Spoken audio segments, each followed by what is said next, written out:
Alright guys, welcome back to 243 Outdoors. My name is Josh. In today's video, I thought we'd do a 9mm bullet video, and I have some 9mm 124 grain X-Treme Defender bullets.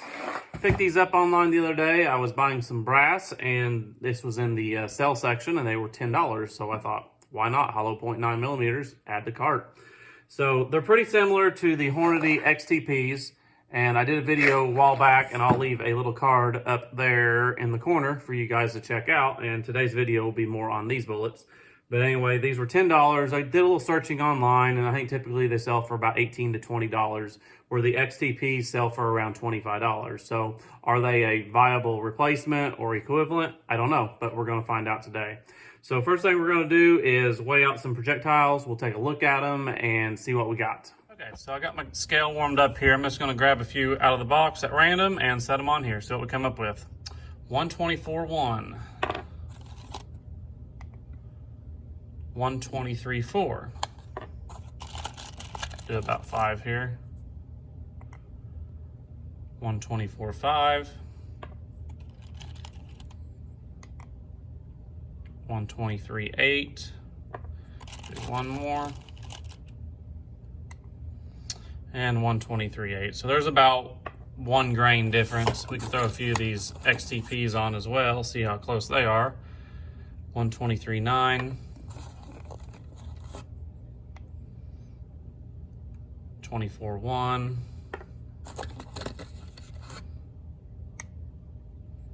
24.2. 124.0. And our fifth one is 123.9. So in just the sample that we pulled out of the box, I would say the Hornady consistency is a little bit better, probably a little bigger company, so their tolerances are probably a little bit tighter.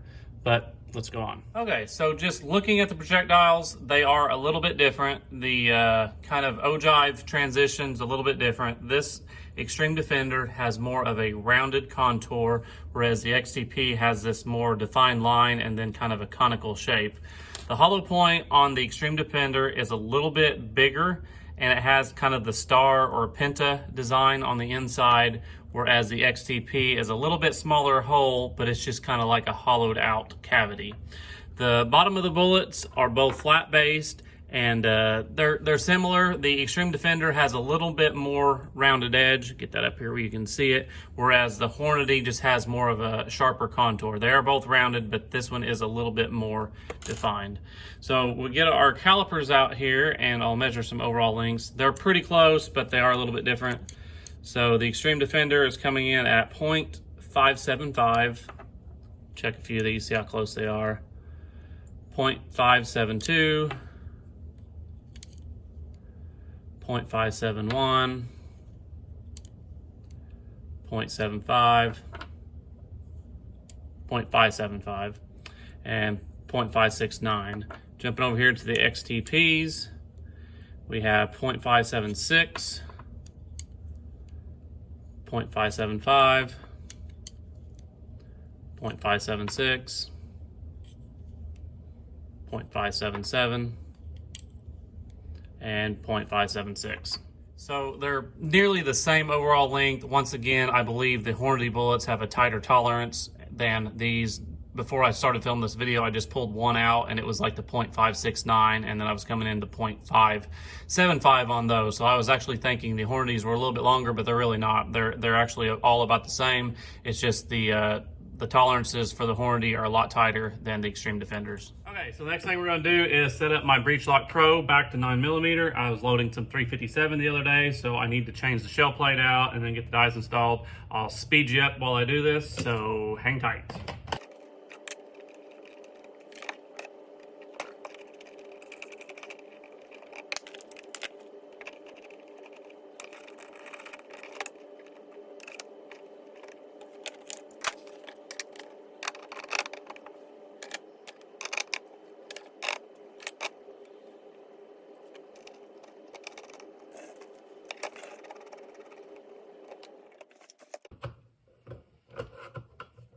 Okay, so got the press set up for 9mm, got the auto disc pattern measure on there. I think I have about 30 Winchester small pistol primers we'll be using today, so we'll just load up 30 rounds and then we'll see what happens. So the load data we'll be using today is out of the newest Hornady book, and we'll go to 9mm, 124 grain where the XTP load is. We are using HS6, and right where that shadow line is, the max charge is 5.9 grains. We'll be loading 5.8 today. So I have worked this load up. It is a safe load for my firearm. However, you need to do your own work, start low and work up and make sure it's safe. The overall length that we'll be using today is 1.060, so we'll see how close we can get to that. And the brass we'll be using is some Federal Champion once fired nickel brass. This is brass that I've shot my carry ammo from and collected. It's HST or Hydroshock brass. Like I said, it's once fired.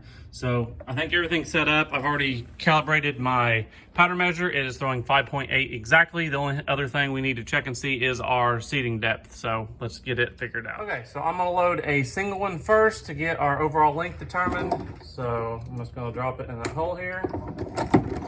Run it through a sizing die, insert a primer, charge our case,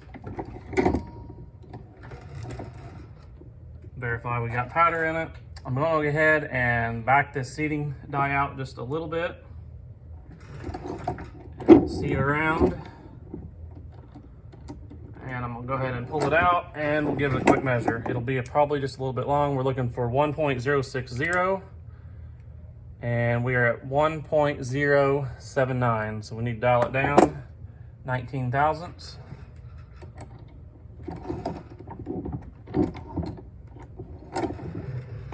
See what that gets us.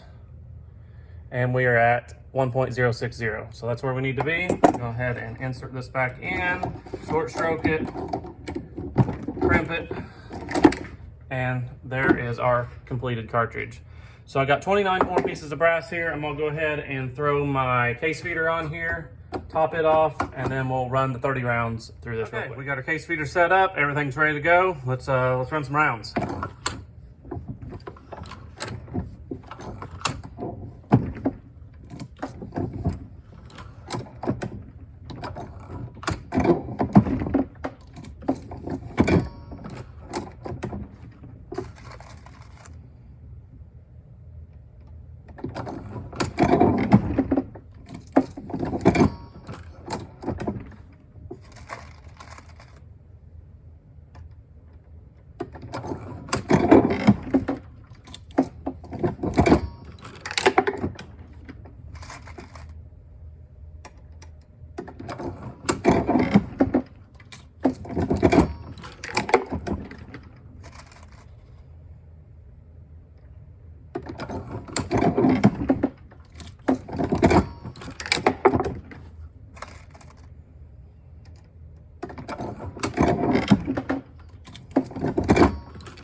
So that's 15 rounds. I'm gonna speed you up here and do the remaining 15.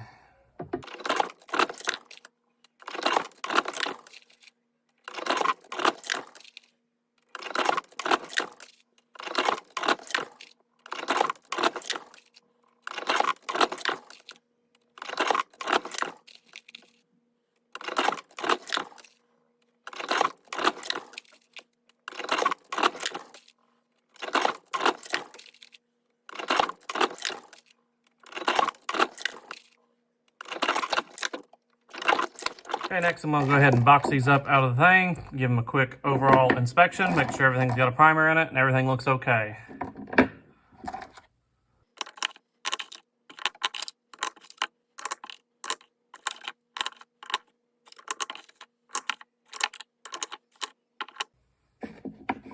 Okay, so everything looks good, so let's go down the range and get some chronograph numbers. Okay, I'm gonna send 5 shots through the chronograph.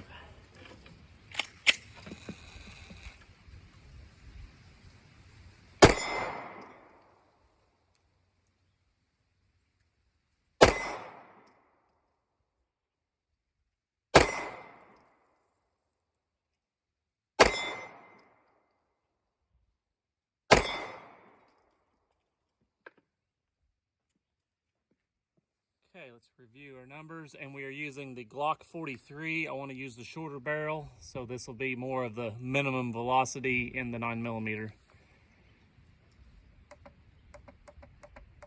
So our high was 1,009, our low was 971, average came in at 989, extreme spread of 38, and a standard deviation of 14. So not too bad loading on the progressive press with that auto disc. I'll take that any day. Okay, got our mag topped off with 6 rounds, and we're just gonna shoot around a little bit.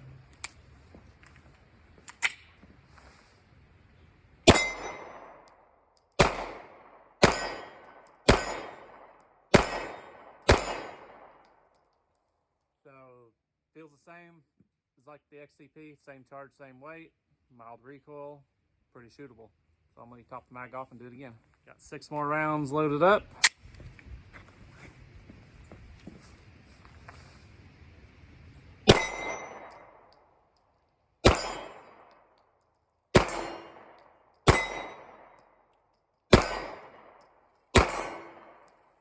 So we got targets at 10, 15, and 25. And no problem. Topped off our mag one more time, 6 more rounds. Missed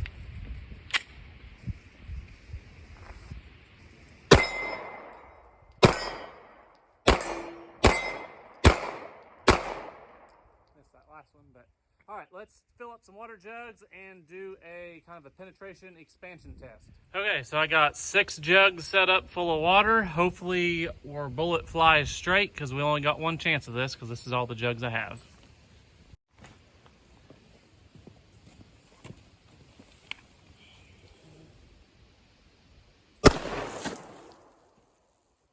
Okay, let's see what we did. I'm afraid it may have flew off to the left a little bit. We went through the first jug. We went in and out of our second jug.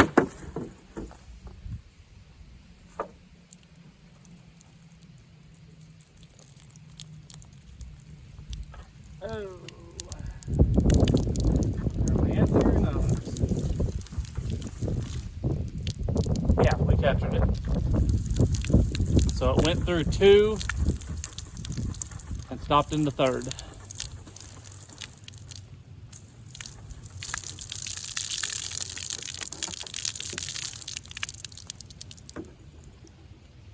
So very impressive expansion. We'll go in and get a measurement on that, but pretty happy with that. So I was looking, and I have 6 rounds left, so I think I want to get the Glock 19 out here. We will shoot 5 rounds through the chronograph, then I come up with a few more milk jugs, and we'll do a milk jug test on it at the little bit higher velocity. So let's get the chronograph numbers first. We got 5 rounds, Glock 19.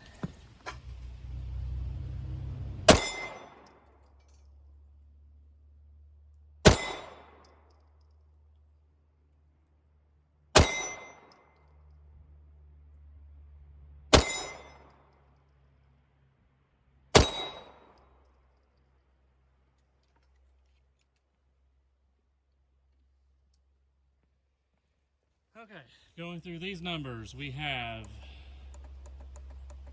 a high shot of 1051, a low shot of 1030, average of 1042, extreme spread of 21, and a standard deviation of 8.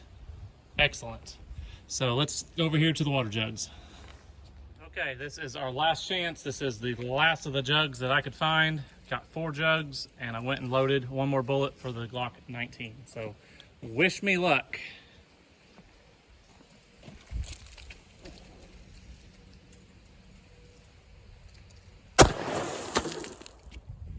think that might have been a good one.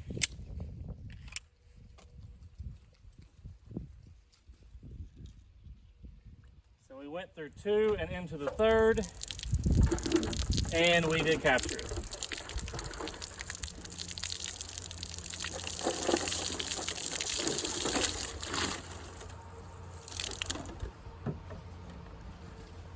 Here it is. It looks extremely similar to the other one. We'll go back to the bench and get it measured out. Okay, got our data wrote down. Average velocity Glock 43, 989. Average velocity for the Glock 19, 1042. So our little bit longer barrel gets us a little bit more velocity. Let's see what kind of retained weight we have. First, the Glock 43.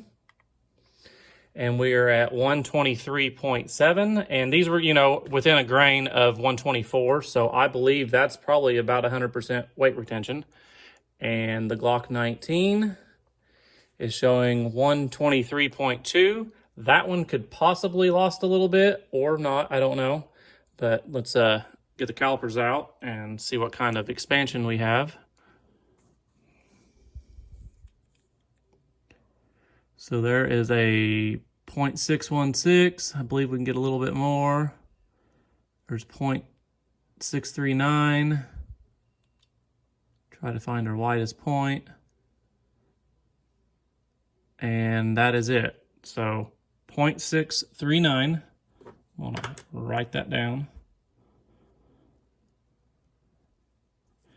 And we'll go over here to our Glock 19. And it's looking pretty similar.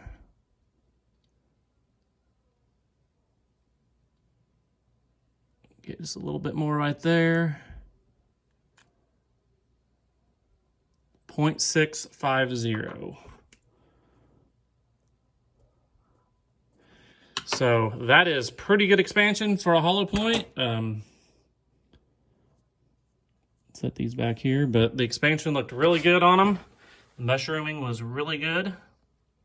They almost kind of have that gold dot look to them with the little bit of shiny in the middle. Since today's video, we're kind of comparing the X-Treme Defender to the XTP, I got out some other rounds.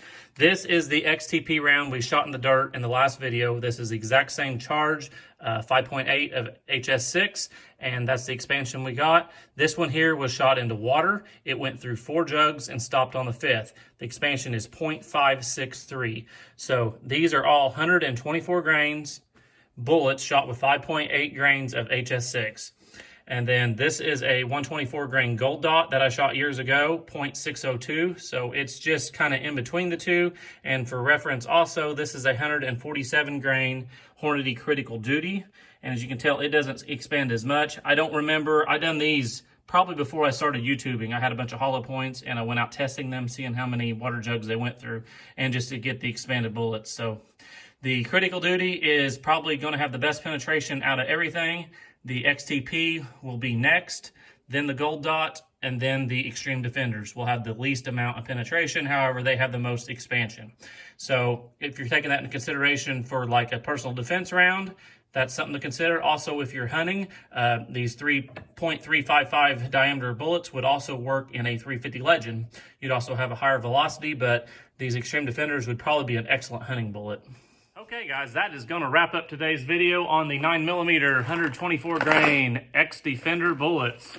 As we tested the Glock 43 and the Glock 19, similar performance, a little bit more velocity out of the 19. Expansion was almost identical and penetration also the same. We went through 2 jugs, captured in the 3rd.